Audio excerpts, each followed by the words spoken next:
Hello there, my name is Wycliffe Nyafonga and welcome back to this NGO fundraising videos.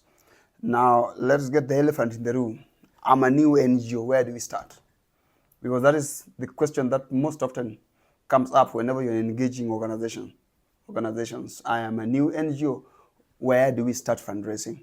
This is also a very important question because it will help you to develop a foundation upon which your fundraising will work. As a new organization, you need to establish structures in your organization that enables you to look at fundraising as a means of helping you to achieve whatever you're setting out to achieve. So that's why we tell most of the people that whenever you're starting out as an organization, find out what you want to do. Let's say that you're starting out to empower the youth.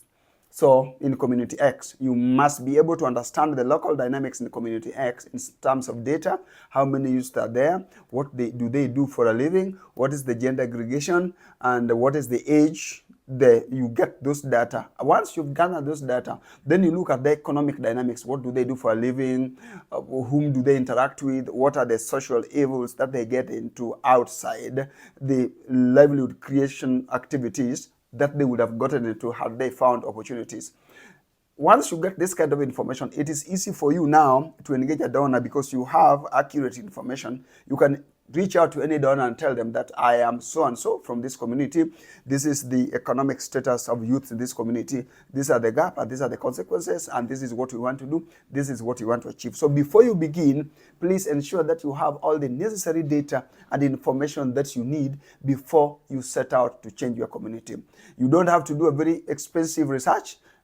Just talk to the youth themselves, talk to what we call community notables. That means that the people who have got the information about the dangers facing the youth in the community, and then talk to religious leaders, talk to community elders, talk to the local authorities, gather as much information as possible. Sometimes when you're doing this, you can actually take pictures to show that you are gathering evidence. Once you've gathered the evidence, now you develop what is called theory of change.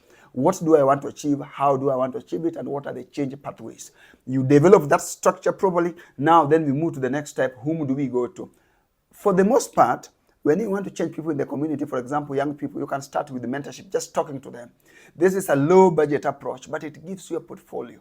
Because very rare do we have a donor who is starting from the scratch. Most of them want to scale, but they want to scale when you have data to show that something is wrong in the community, and you have to have evidence to prove that you're doing something in the community. That's why you propose that you start doing something in that community and work with the wider stakeholders, that it is easy for you to gather evidence and data which is accurate and which we can use also to develop the strategic pillars of the organization: mission, vision, then you also thematic areas and what you want to achieve. So once you do this, then it becomes now very easy for you now to move to the next step and build the fundraising plan. Whom do you want to target? And target start from a lower level because you're starting up.